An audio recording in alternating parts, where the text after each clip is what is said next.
Hello, brothers and sisters. Thanks for joining me today.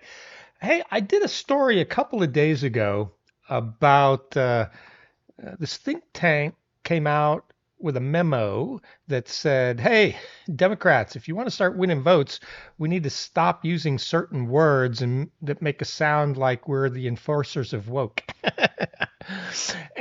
And I thought that was a pretty good article. I based it on a story I found in the New York Post, but I kind of messed up, I realized, because I didn't actually look at the actual memo that spawned all of this. And I do usually like to look at original sources.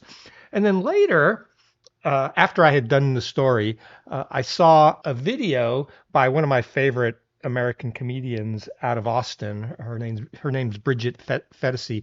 I'll put some links to her stuff down in the show notes. You guys should definitely watch it. I'm going to use a quick clip from her show. But she talked about it, and I actually realized I had missed a really big portion of the topic that she hit on perfectly. So I'm going to link her show. Please do watch it. She does it way better than I do. But that got me interested that I really needed to do an update on this one. So this is out of Third Way, and I'll link the memo. This is the actual memo, and it came out August 22nd. So it's about a week old, I guess. 6-minute read. And Third Way is I believe it's a center left or left wing. I don't know where they actually fall on the scale. A think tank that advises liberals and Democrats. And so the memo starts with, was it something I said? To all who wish to stop Donald Trump and MAGA, from Third Way. For a party that spends billions of dollars trying to find the perfect language to connect to voters, Democrats and their allies use an awful lot of words and phrases no ordinary person would ever even dream of saying. The intent of this language is to include, broaden, empathize, accept, and embrace. The effect of this language is to sound like the extreme, divisive, elitist, obfuscatory enforcers of wokeness. To please the few, we have alienated the many, especially on culture issues where our language sounds superior, haughty, and arrogant. No, and see, and I think that this is kind of what I missed that kind of Bridget kind of pointed out to me. No, it's not that they're sounding that way. They are that way. They truly believe that they are superior. They are haughty. They are arrogant. They are elitist. They are obfuscatory. They are divisive. They are extreme. It's not just that they sound that way. Democrats are. And if Democrats want to fix their MAGA problem, they need to start talking to regular voters like regular voters are someone they care about. In reality, most Democrats do not run or govern on wildly out of touch social positions. Yes, you do. So this whole article is wrong. And that's another thing kind of that Bridget pointed out. It's trying to say that, oh, we're not really that way. Yes, you are. But voters would be excused to believe we do because of the words that come out of our mouths. Words which sound like we are hiding behind unfamiliar phrases to mask extreme intent. Yeah, so Democrats have been trying to change the language for a while and use words that regular Americans don't use. And Americans don't actually understand what they're saying. And it does come across like you're trying to be smarter than regular Americans and you're talking down to them. And maybe you are smarter than regular Americans, but regular Americans are voters too, and they don't like it when you talk down to them. Why the tortured language? After all, many Democrats are aware that the words and phrases we use can be profoundly alienating. Well, if you know it's alienating, why are you doing it? But they use it because plain, authentic language that voters understand often rebounds badly among activists and advocacy organizations. These activists and advocates may take on noble causes, but in doing so, they often demand compliance with their preferred messages. That is now birthing person. That is how birthing person became a stand-in for mother or mom. And if we don't think more carefully about our language, many in America will be banking on on help from Donald Trump and the Republicans because Democrat levers of power will be few and far between. So to that, I think Bridget Phetasy said it best. So let's hear a word from the woman herself. Blame the activists and advocates, these think tanks, while they say, now mind you, we've used some of this language in policies we've also written. Do you hear yourself? It goes on to say that is how birthing person became a stand-in for mother or mom. Birthing person, chest feeder. Someone finally listened to Dumpster Fire because we've only been saying women, women, women, women, women, women, women, women, women, women, women for 6 years. Yeah, so I definitely can't say it as good as Bridget. She's got great hair. Her hair's better than mine. Why the tortured language? After all, many Democrats swear the words and phrases we can use are profoundly alienating. And if we don't think more carefully about our language, many in America will be banking on helping Donald Trump and the Republicans because Democrat levers of power will be few and far between. In this memo, we're putting a spotlight on the language we use that puts a wall between us and everyday people of all races, religions, or ethnicities. I always have a hard time with that word. These are words that people simply do not say, and they hear them from Democrats over the years.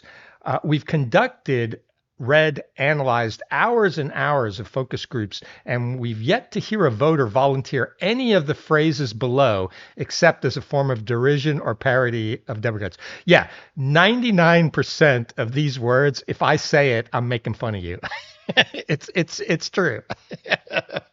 So if I agree with your speech and when you're talking about this, I'm subtly, or maybe not so subtly, making fun of you. It's a thing. We're not talking about techno speak like net zero and climate resiliency. Yeah, we are. Those are also bad words. Climate resiliency, what is that? Net zero, what is that? No, these are all the same. Those words up their own Ivy League walls between policymakers and voters. Here we're focusing on eggshell dance of political correctness, which leaves the people we aim to reach cold or feel fearful of admonishment. But yeah, those other words like net zero and climate resiliency also are negative words for average people, let me tell you. Finally, we are not out to police language. This is probably the craziest thing I ever heard. Ban phrases or create our own form of censorship. Truth be told, we have published papers that have used some of these words as well. But when policymakers are public-facing, the language we use must invite, not repel, start a conversation, not end it, provide clarity, not confusion. This is the craziest paragraph, I think, in this whole article. We are not out to police language, ban phrases, or form censorship. That's exactly what they've been doing. If you just look back for the last 10 years, they've absolutely been censoring. They've been canceling. If you say the wrong words, they go to HR. If you say the wrong words, in some countries, you go to the police. If you use the wrong pronouns, in some countries, that's a crime. I think that might be a crime in Canada right now. And so this is such, and I'm going to use one of their words, gaslighting, because they're saying that they're not trying to do that, but that's exactly what they've been doing. And I think that's what Bridget got right that I missed last time. Last time I was just really talking about them using, newspeak that regular people don't use and how that turns people off. But it's much more than that. This newspeak is enabling their actions. If you don't use the words they use, you get canceled. But this has also allowed them to create words like birthing person instead of mother or inseminated person. And then once you use those words, now they're using those words to allow people to go into locker rooms.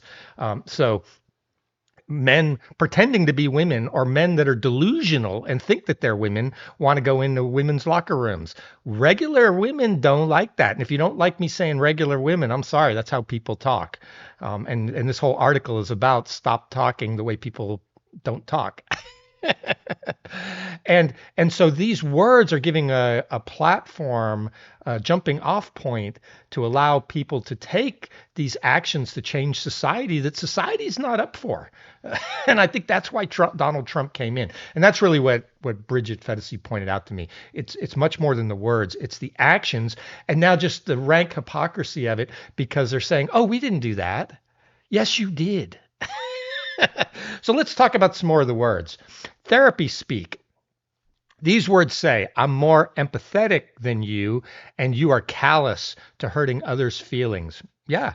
Privilege. Violence as in environmental violence.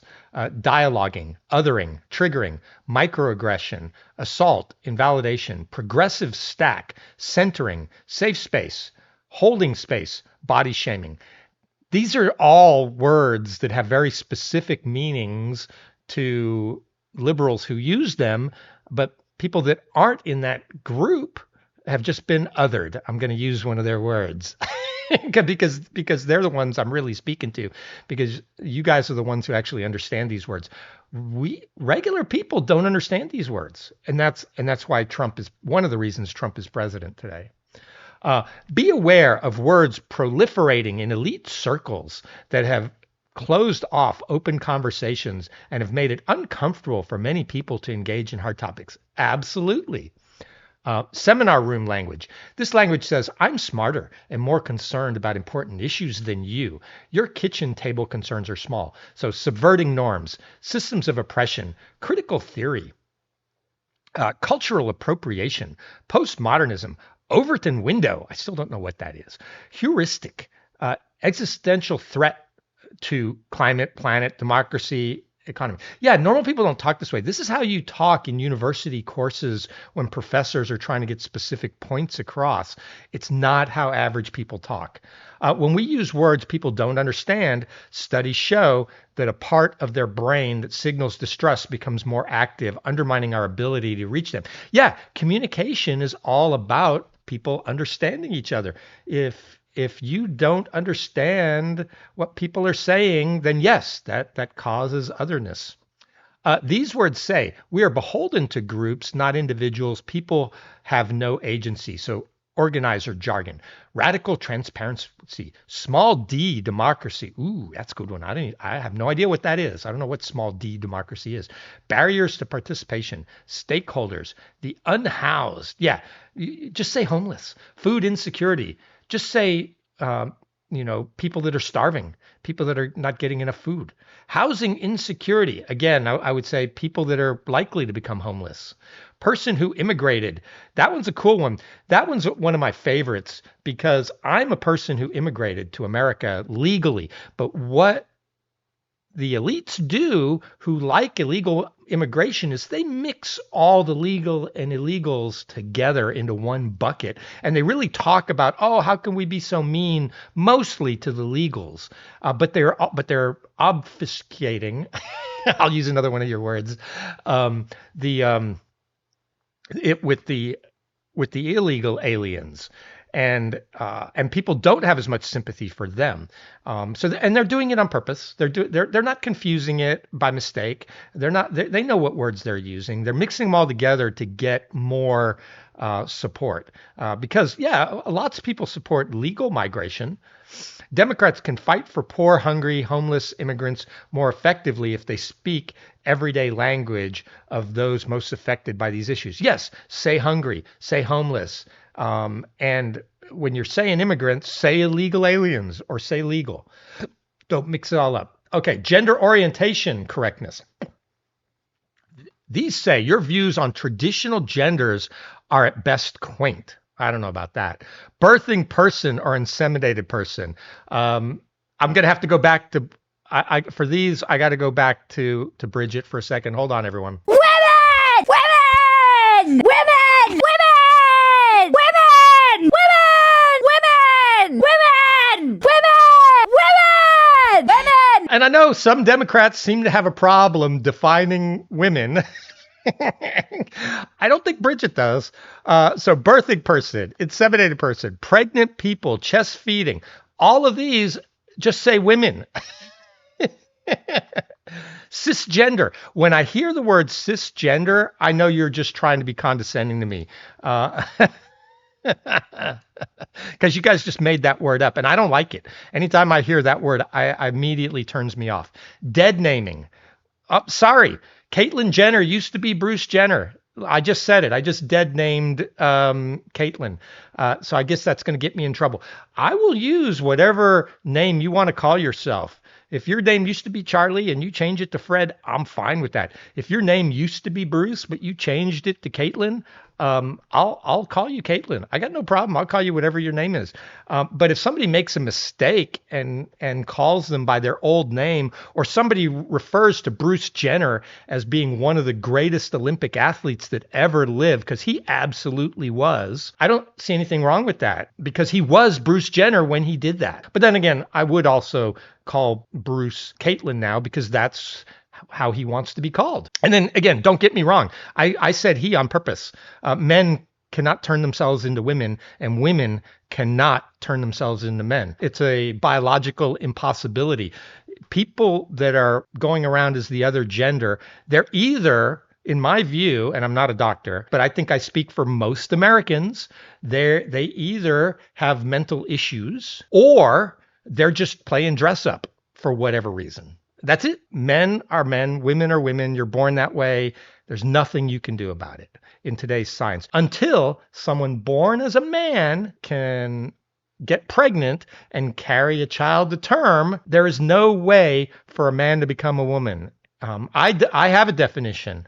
A woman is an adult human female. It's easy. It's not that hard. Now, I get that there are a very small percentage of people that truly have genetic abnormalities and maybe what I'm going to call intersex, but that's a very tiny number of people. And I do feel for them, and they do have real problems. But that's such a small minority that there is a third, I guess there is a third category. But what happens is it's the same as with the migrant situation. Liberal elites like to lump them all together, and people like me, feel bad for those folks that I'm calling intersex, and so they're trying to get support by muddying the waters. But 99% of the people that are dressing up as women, or men that are or women that are dressing up as men, are not in the intersex category. Heteronormative, patriarchy. I actually kind of like patriarchy. LBGTQIA+. Yeah, that one drives me crazy too, because we just keep adding letters. I don't know what all these letters are. And I think they're different things. Interestingly enough on that one, I think gay people and trans people are not the same thing. And I think that they shouldn't be lumped in together, because I think a lot of gay people don't align themselves with the trans folks. And to be fair, I'm sure a bunch do. So I think it's a weird thing to put all of these people in the same group, because it's not a monolithic thing. It absolutely is not. Standing up to MAGA's cruel attacks on gay, transgender people requires creating empathy and building a broad coalition, not confusing or shaming people who could otherwise be allies. The shifting language of racial constructs. These words signal talking about race in even more of a minefield. You will be called out as a racist if you do not use the latest and correct terminology. I think my favorite one here is Latinx, right? Because people that the left are calling Latinx don't like that. Spanish is kind of a funny language, and I do, and correct me if I'm wrong, but I do believe most of the people that are Latin, Latina, or Latinos speak Spanish, and Spanish is a gendered language. So words in Spanish are male or female. And so it's crazy that you would come up with the word Latinx. And I'm not Latin, and so I get it. My opinion doesn't really matter on this. But I think the evidence is clear. Latinos do not like this whole Latinx terminology that white liberal elites have been trying to push on them. BIPOC, I don't even know what that is. Allyship, that one annoys me. I don't like that word, because that's the word that all the DEI corporate folk always like to use when they used to try to make me go to training. So I hate allyship. Intersectionality, again, I'm not actually sure what that means. And minoritized communities. I don't even know what that means. Is that slums? Is that just my? Should we just say minorities? I don't even know what that means. So see, that's part of the problem. As we fight racism and discrimination, we should reflect upon whether the words we are using are part of the reason Democrats are losing support from all the non-white voter groups.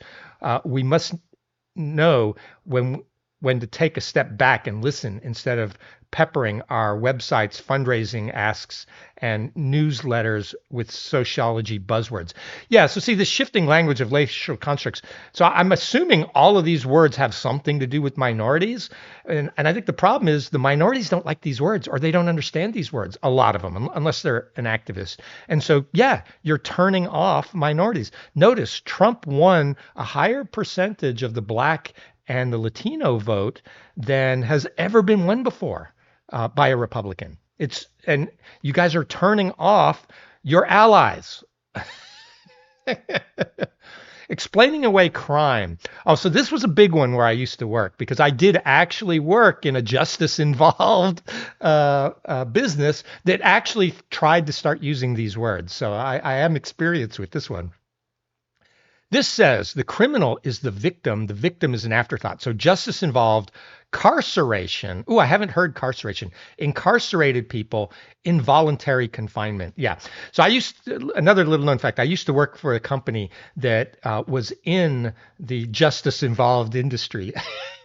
And because there were so many activists out there that they didn't want to offend and they were trying to do the whole corporate DEI thing, the company pushed all these kind of words. Normal language inside a prison or jail was to call people a prisoner or an offender. But we weren't allowed to say that. We had to say incarcerated people, even though the sheriffs and the jail wardens would still say offenders. But in our company, they tried to keep pushing us to say, oh, these are just they're incarcerated people, or they're justice involved, or they're involuntarily confined. Because, we don't want criminals to sound like they're bad. No, that's why they're in jail. It's because they're criminals. Now, once they get out and have done their time, I do think all their rights should be restored. But come on, we need to just call a spade a spade. If you're in jail, we should just say you're in jail. If you're an offender and that's the language that the jail uses, that's what the jail uses. What's the problem here? People deserve to feel safe where they live and work, go to school. We can't defend progress we've made on criminal justice reform or hope to make more unless we acknowledge the reality in plain terms. Some will take issue with the inclusion of words and phrases we ask Democrats to avoid when talking to the public. And to reiterate, we have used some of these phrases in our own writings in the past. Before you draft your angry tweet thread, think about conversations with persuadable voters in your own life, especially friends, family, coworkers, and consider whether the use of the language above would help or hurt your case. Recognize that much of the language above is a red flag for a sizable segment of the American public. It is not because they are bigots, but because they fear cancellation, doxing, or trouble with HR if they make a mistake. No, part of it is just you just piss us off by talking down to us. And the other thing this article is still missing is it's just saying change your language to bring people around, but it's your actions that need to change. Stop putting, men in women's bathrooms. Stop putting men in women's sports. That's how you fix this, as well as the language. The actions actually matter more than the language. Or they simply don't understand what these terms mean and become distrustful of those who use them. So instead, they keep quiet. They don't join the conversation. They leave. Yeah, and I fully agree with that. So instead, they keep quiet. They don't join the conversation. They leave. Many, many, many Democrats were surprised when Trump won. He won because you guys have been canceling and not allowing conservative voices on platforms. You were making out all conservatives were Nazi fascists. So you know what? They stopped talking to you. You started canceling them out of your friends lists. And so everyone's living in their own little bubbles and we're not having enough quote unquote dialogue And so because of that, everyone was surprised when Trump won because everyone's in their little bubbles. We need to be talking to each other and addressing the real issues as adults and not demonizing the other side, whichever side it is. And we need to stop censoring, stop deleting stuff, leave it out there, and then if it's wrong, let people question it and discuss it. We will never abandon our values of doing things to protect those who need help, encouragement, trust, a second chance, acceptance, a fair shake, and the opportunity to pursue life, liberty, happiness. But as the catastrophe of Trump 2.0 has shown, the most important thing we can do for these people and causes is to build a bigger army to fight them, communicating in authentic ways that welcome rather than drive voters away would be a good start. And so again, it's missing the point. The catastrophe that is Trump 2.0. The thing you're forgetting there is Trump won half of the electorate. He actually won more votes than Kamala in the popular vote, not just the electoral vote. So you guys got to stop demonizing the majority now. You guys are now the minority, but you act like you're the majority and that all these people are bad people. And that Trump is doing bad things. No, the majority actually still favors what Trump is doing. He may have lost a little bit of support potentially, but I do believe most people who voted for Trump are mostly happy with the things he's done. Now, of course, they're not happy with everything he's done, but they're happy with a lot of it. And I don't know anyone who says that they were unhappy to vote for Trump and would have voted for Harris over Trump. I know no one. There might be a few that would have just sat it out, but most people are pretty happy with how the vote went. So again, Democrats, what I would say is it's not just about the words, and that's what I missed in my earlier video. It's your actions that really matter. This language is just propelling you forward into these bad actions that regular Americans don't like. So stop. So if you like this, give me a like and a subscribe. And if you didn't like it, don't watch me. Let me know what I got it wrong or right in the comments. And you know what? I think I've got to give Bridget props again. Go out, watch her videos. Bridget Fedesi, it's going to be in the link in the show notes. She's a great comedian out of Austin, Texas. Funny lady who used to be a Democrat.